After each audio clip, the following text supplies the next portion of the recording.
Future life சேனலுக்காக நான் இன்னைக்கு மறுபடியும் ஒரு வேகன்சி வீடியோ தான் எடுத்துகிட்டு வந்திருக்கேன். என்னோட வேகன்சி வீடியோ பார்க்கறதுக்கு முன்னாடி ப்ளீஸ் இந்த ஃபியூச்சர் லைஃப் சேனலை சப்ஸ்கிரைப் பண்ணிக்கோங்க. எப்போவுமே நான் போடுற வேகன்சி வீடியோவுக்கு அப்ளிகேஷன் ஸ்டார்ட் டேட் ஒன்று இருக்குது, அப்ளிகேஷன் எண்ட் டேட் ஒன்று இருக்குது. அப்ளிகேஷன் எண்ட் டேட்டுக்கு முன்னாடி என்னோட வீடியோ உங்களுக்கு கிடைச்சாதான் நீங்கள் அந்த வேலைக்கு குவாலிஃபைடாகவும் இன்ட்ரெஸ்டாகவும் இருந்தீங்கன்னா அப்ளை பண்ண முடியும். ஸோ ப்ளீஸ் உடனே சப்ஸ்கிரைப் பண்ணிக்கோங்க. அதே மாதிரி உங்களுக்கு தெரிஞ்சு படித்து முடித்த கேண்டிடேட் யாராவது இருந்தால் அவங்களுக்கும் இந்த சேனல் லிங்கை கொடுத்து சப்ஸ்கிரைப் பண்ண சொல்லுங்கள். அது அவங்களோட பிரைட் ஃப்யூச்சருக்கு நல்ல ஸ்டார்டிங் பாயிண்ட்டாக தான் இருக்கும். இன்றைக்கி நம்ம பார்க்க போகிற vacancy union bank of India announce பண்ணியிருக்கிற அப்ரெண்டிஸ் ப்ரோக்ராம்க்கான வேகன்சி. இது ஆன்லைன் அப்ளிகேஷன் ஸ்டார்ட் ஆகிற date 19th February 2025. Application close ஆகிற டேட் 5th March 2025. ஸோ இந்த அப்ரெண்டிஸ் ப்ரோக்ராம்க்கு அப்ளை பண்ணுறதுக்கான eligibility criteria, rules and regulations எல்லாமே நம்ம பார்த்துருவோம். கேண்டிடேட்ஸ் இதுக்கு அப்ளை பண்ணுறதுக்கு அவங்க எந்த ஹோம் ஸ்டேட் எதுவோ, தமிழ்நாடுனா தமிழ்நாடு, ஆந்திரா எங்கே வசிக்கிறாங்களோ எது ஹோம் ஸ்டேட்டோ அங்கே மாத்திரம்தான் அப்ளை பண்ண முடியும். அதே மாதிரி இந்த ப்ரோக்ராமுக்கு இந்த பேங்க்கில் ஒரு தடவை தான் அப்ளை பண்ண முடியும். அதே மாதிரி அப்ளை பண்ணுறதுக்கு முன்னாடி உங்களோட எலிஜிபிலிட்டி க்ரைட்டீரியா இந்த அப்ளிகேஷன் எண்ட் டேட்டுக்கு முன்னாடி எல்லா க்ரைட்டீரியாவும் ஃபுல்ஃபில் ஆகிருக்கான்னு பார்த்துட்டு அப்ளை பண்ணுங்கள். அப்ளை பண்ணுறது நேட்ஸ் போர்ட்டலில் போய் ரெஜிஸ்டர் பண்ணிவிட்டு, இந்த நேட்ஸ் போர்ட்டல் பற்றி நான் நிறைய தடவை வீடியோவில் சொல்லியிருக்கேன், நிறைய வீடியோவில். ஸோ இந்த நேட்ஸ் போர்ட்டலுக்கான வெப் லிங்க்கும் நான் பின்னாடி கொடுத்துருக்கேன். ஸோ அந்த போர்ட்டலில் போய் முதல்ல உங்களோட எஜுகேஷனல் குவாலிஃபிகேஷன், பர்சனல் டீட்டெயில்ஸ் கொடுத்து ரெஜிஸ்டர் பண்ணிக்கோங்க. ரெஜிஸ்டர் பண்ண பின்னாடி அதுலேயே நீங்கள் யூனியன் பேங்க்கை சர்ச் பண்ணி எடுத்து அது மூலமாகவே நீங்கள் அப்ளை பண்ணலாம். எந்த ஹார்ட் காப்பியும் யூனியன் பேங்க் ஆஃப் இந்தியாவுக்கு அனுப்ப வேண்டாம். அதே மாதிரி இவங்க கொடுத்துருக்கிற வேகன்சியோ இல்லை மற்ற க்ரைட்டீரியாஸையோ இவங்க ரிவர்ஸ் பண்ணுறதுக்கான ஃபுல் அத்தாரிட்டி வந்து இந்த பேங்க்குக்கு இருக்குது. அதே மாதிரி இவங்க வந்து 3 சாய்ஸ் கேட்பாங்க. 3 டிஸ்ட்ரிக்ட் நீங்கள் வில்லிங், அதாவது ரொம்ப இஷ்டப்படுற 3 டிஸ்ட்ரிக்ட் கேட்பாங்க. உங்களோட ஹோம் டிஸ்ட்ரிக்ட், நீங்கள் எங்கே வசிக்கிறீங்களோ அந்த டிஸ்ட்ரிக்ட் வந்து ஆட்டோமேட்டிக்காகவே ஃபர்ஸ்ட் ப்ரிஃபரன்ஸ் ஆகிடும். ஸோ மீதி 2ம் நீங்கள் கொடுங்க. அந்த நீங்கள் கொடுக்குற அந்த டிஸ்ட்ரிக்டில் அவங்க உங்களுக்கு இந்த அப்ரெண்டிஸ் ட்ரைனிங் வந்து போட்டு தருவாங்க. அதே மாதிரி யாரெல்லாம் அப்ளை பண்ண வேண்டாம் அப்படின்னா, ஏற்கனவே அப்ரெண்டிஸ் ப்ரோக்ராம் எங்கேயாவது பண்ணிகிட்ருக்கவங்க இல்லை பண்ணி முடித்தவங்க இதுக்கு அப்ளை பண்ண வேண்டாம். இல்லை அதே மாதிரி ஏற்கனவே அப்ரெண்டிஸ் ப்ரோக்ராம் அப்ளை பண்ணி ட்ரைனிங் போது ஏதாவது ஒரு ரீசனுக்காக டெர்மினேட் பண்ணியிருந்தாலும் அவங்களும் இதை அப்ளை பண்ண வேண்டாம். அதே மாதிரி ஏற்கனவே வந்து கேண்டிடேட்ஸ் வந்து ஒரு அப்ரெண்டிஸ் ப்ரோக்ராம் முடிச்சிருந்தாலோ இல்லை ஒரு 1 இயருக்கு மேலே இல்லை 1 இயர் ஆர் 1 இயருக்கு மேலே ஒர்க்கிங் எக்ஸ்பீரியன்ஸ் இருந்தாலும் அவங்க இந்த ப்ரோக்ராமுக்கு அப்ளை பண்ணுற எலிஜிபிலிட்டி கிடையாது. ஸோ என்ன வேகன்சி அப்படின்னு பார்த்துருவோம். ஸோ ஆல் ஓவர் இந்தியா மொத்தமாக 2691 வேகன்சி கொடுத்துருக்காங்க. ஸோ எஸ்பெஷலி தமிழ்நாடு பார்த்தீங்கன்னா 122 வேகன்சி இருக்குது. ஸோ இந்த 122 வேகன்சிக்கும் அவங்கவுங்க டிஸ்ட்ரிக்டில் இருக்கவங்க அப்ளை பண்ணலாம் கேட்டகரி வைஸ். அதே மாதிரி இந்த அப்ரெண்டிஸ் ப்ரோக்ராமை வச்சு இந்த பேங்க்கில் எம்ப்ளாய்மெண்ட்டையோ இல்லை மற்ற ஃபெசிலிட்டிஸையோ நீங்கள் வந்து எதிர்பார்க்கக்கூடாது. ஆனால் இந்த எக்ஸ்பீரியன்ஸ் வந்து இந்த ஜாப் ட்ரைனிங்கோட எக்ஸ்பீரியன்ஸ் வந்து உங்களுக்கு ஒரு நல்ல ஒரு எம்ப்ளாய்மெண்ட் வாய்ப்பை ஏற்படுத்தி தரும். ஸோ அதனால இந்த ப்ரோக்ராமுக்கு இஷ்டமாக இருக்கவங்க கண்டிப்பாக அப்ளை பண்ணலாம். ஏஜ் அப்படின்னு பார்த்தீங்கன்னா 20 வயசுலேருந்து 28 வயசுக்குள்ளே இருக்கவங்க அப்ளை பண்ணலாம். அதே மாதிரி கவர்மெண்ட் நார்ம்ஸ் படி சில categories SC ST OBC PWBD அந்த மாதிரி சில கேட்டகரிஸ்க்கு என்ன ரிலாக்ஸேஷனும் அதை வந்து அவங்க கொடுத்துருக்காங்க. எஜுகேஷனல் குவாலிஃபிகேஷன் அப்படின்னு பார்த்தா 5th March 2025 அன்னைக்கு நீங்கள் ஏதாவது ஒரு கிராஜுவேஷன் முடிச்சிருக்கணும். இல்லை சர்டிஃபிகேட் வந்து அன்னைக்கும் அதுக்கப்புறமும் வர மாதிரி இருக்குங்க. அதாவது ஆல்ரெடி நீங்கள் வந்து கிராஜுவேஷன் முடிச்சிருக்கணும். அதுதான் இதனுடைய மெயின் பாயிண்ட்டு. ஜாப் ப்ரொஃபைல் அப்படின்னு பார்த்தீங்கன்னா இது வந்து இந்த ட்ரைனிங் வந்து எந்த ஆஃபரும் இவங்க யூனியன் பேங்க் தர்றதா இவங்க சொல்லலை. அதே மாதிரி எம்ப்ளாயியாக, அதாவது யூனியன் பேங்க்கோட எம்ப்ளாயியாக இவங்க இந்த அப்ரெண்டிஸ் ப்ரோக்ராமுக்கு அப்ளை பண்ணுறவங்கள ட்ரீட் பண்ண மாட்டாங்க.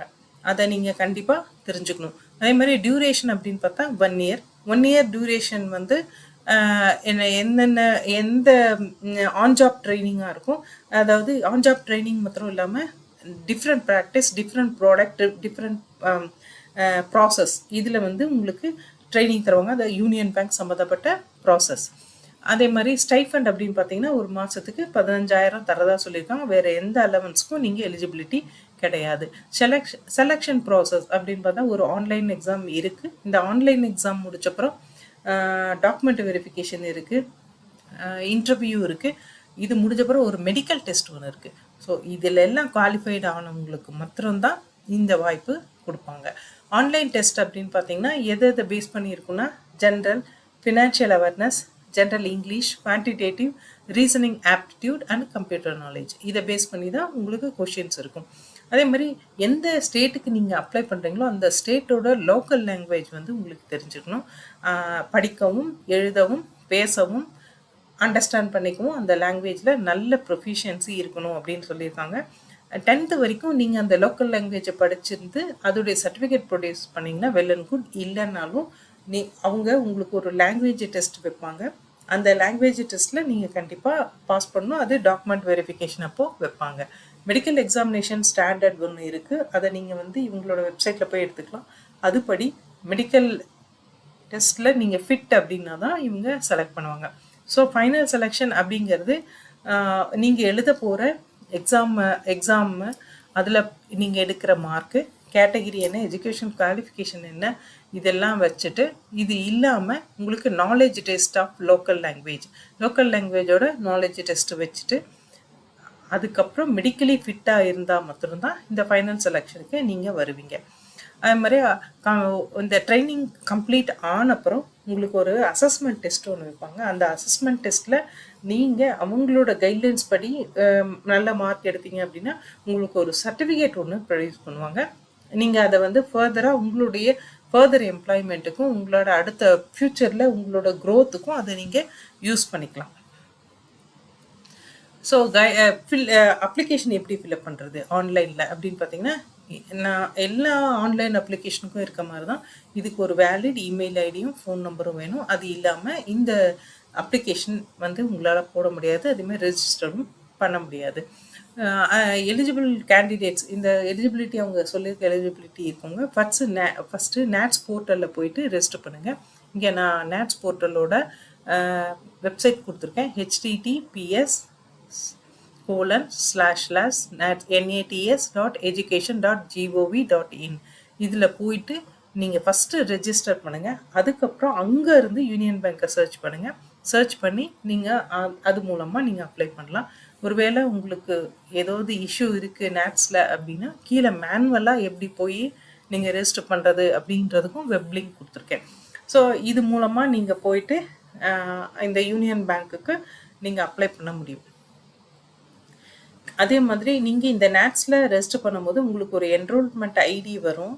அதை வந்து கண்டிப்பாக எடுத்து வச்சுக்கோங்க. ஃப்யூச்சரில் உங்களோட கரஸ்பாண்டன்ஸ் வந்து இந்த இன்ஃபர்மேஷனை பேஸ் பண்ணி தான் இருக்கும்.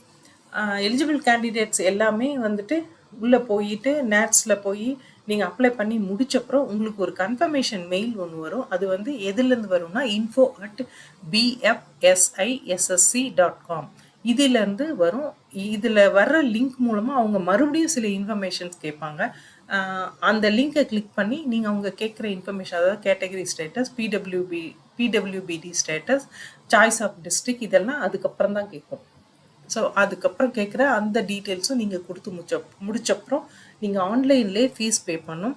ஸோ ஃபீஸுடைய அந்த ஃபீஸ் நீங்கள் கட்டி முடிச்சப்பறம் அந்த டிரான்சாக்ஷன் சக்ஸஸ்ஃபுல் ஆகிடுச்சுன்னா உங்களுக்கு அந்த ரெசிப்ட் வந்து உங்களுக்கு உங்கள் மெயில் ஐடிக்கு உங்கள் ஃபோன் நம்பர்ஸ்க்கு வந்துடும். ஃபீஸ் அப்படின்னு பார்த்தீங்கன்னா ஜென்ரல் ஓபிசிக்கு 800 ப்ளஸ் ஜிஎஸ்டி இது எல்லாமே. அதே மாதிரி ஃபீமேல் கேண்டிடேட்ஸ் யாராக இருந்தாலும் உங்களுக்கு 600 ரூபா, எஸ்சி எஸ்டிக்கு 600 ரூபா, பிடபிள்யூபிடிக்கு 400 ரூபா ஃபீஸ் வந்து சொல்லியிருக்காங்க. அதே மாதிரி எக்ஸாமினேஷன் வந்து இதில் ஒரு மற்ற ஆன்லைன் எக்ஸாமினேஷன் மாதிரி இல்லாமல் இது ஒரு ஸ்பெஷல். என்னென்னா எக்ஸாமினேஷன் நீங்கள் ஃபீஸ் எல்லாம் கட்டினப்புறம் ஒரு இன்டிமேஷன் வரும். நான் ஏற்கனவே ஒரு மெயில் ஐடி சொல்லியிருந்தேன். அந்த BFSISSC இதுலேருந்து உங்களுக்கு ஒரு இன்டிமேஷன் வரும். டேட்டு, டைம் எல்லாமே அவங்க உங்களுக்கு சொல்லிடுவாங்க. அந்த டேட்டில் உங்களோட ஓன் லேப்டாப், உங்களோட ஓன் கம்ப்யூட்டர், இல்லை ஒரு ஸ்மார்ட் ஃபோன், இல்லை டேப்லெட் இதை யூஸ் பண்ணி நீங்கள் வீட்டில் இருந்தே எக்ஸாம் எழுதலாம். பட் உங்களோட எல்லா ஆக்ஷன் ரியாக்ஷன்ஸும் அவங்க வந்து உட்காந்து கண்காணிப்பாங்க. ஏன்னா கேமரா ஆனில் இருக்கும், வாய்ஸ் ஆனில் இருக்கும். ஸோ நீங்கள் வந்து வீட்டில் உட்காந்து எழுதலாம், பட் உங்களோட கேமரா வந்து ஆனில் வச்சுக்கணும். அதை வச்சு நீங்கள் வீட்டிலேருந்தே உட்காந்து எழுதலாம். நீங்கள் அப்ளை பண்ணும்போது என்ன ஐடி ப்ரூஃப் நீங்கள் போட்டிங்களோ, ரெஜிஸ்டர் பண்ணும்போது அந்த ஐடி ப்ரூஃபை கேமரா கிட்ட நீங்கள் காமிக்கணும். அதை வந்து அது கேப்சர் பண்ணிக்கும். கேப்சர் பண்ணப்புறம் நீங்கள் வந்து உங்களோட எக்ஸாம்ஸ் வந்து எழுதலாம். பிடபிள்யூபிடி கேண்டிடேட் மாத்திரம் தேவைப்பட்ட ஒரு ஹெல்ப் வந்து முன்னாடியே நீங்கள் அப்ளை பண்ணியிருக்கணும். அப்போது அந்த ஹெல்ப் மாத்திரம் நீங்கள் எடுத்துக்கலாம். ரிசல்ட் அப்படின்னு பார்த்தீங்கன்னா union bank of India .co.in இந்த வெப்சைட்டில் உங்களுக்கு ஃபைனல் செலக்டட் லிஸ்ட் வரும். இந்த செலக்டட் லிஸ்ட்டு இமெயில் மூலமாகவும் உங்களுக்கு இன்ஃபார்ம் பண்ணுவாங்க. ஸோ இந்த செலெக்ஷன் லிஸ்ட்டை வச்சு தான் நீங்கள் மெரிட்டில் வந்து உள்ளே போவீங்க. இந்த யார் யார் என்னென்ன டிஸ்ட்ரிக்ட் அப்ளை பண்ணியிருக்கீங்களோ அங்கே என்ன வேக்கன்சி இருக்கோ அதுபடி மெரிட்டில் வந்து உங்களை எடுத்துப்பாங்க. ஸோ இந்த இன்ஃபர்மேஷன் இவ்வளவு தான். இதை வச்சு தான் நீங்கள் அப்ளை பண்ணணும். ஃபஸ்ட்டு நீங்கள் எலிஜிபிலிட்டி இருந்தால் நேட்ஸில் போயிட்டு ரெஜிஸ்டர் பண்ணிவிட்டு நேட்ஸ் மூலமாகவே யூனியன் பேங்க்கை சர்ச் பண்ணி எடுத்து அங்கேருந்து அப்ளை பண்ணுங்கள். அப்ளை பண்ணி முடிச்சப்பறம் உங்களுக்கு ஒரு இமெயில் வரும். அந்த லிங்க்கில் நீங்கள் கிளிக் பண்ணிங்கன்னா இன்னும் சில இன்ஃபர்மேஷன்ஸ் கேட்பாங்க. அந்த இன்ஃபர்மேஷனையும் நீங்கள் கொடுத்து முடிச்சப்பறம் ஃபீஸ் கட்டிடுங்க. ஃபீஸ் கட்டி சக்ஸஸ் ஆனப்பறம் உங்களுக்கு ஃபீஸ் ரெசிப்ட் வந்துடும்.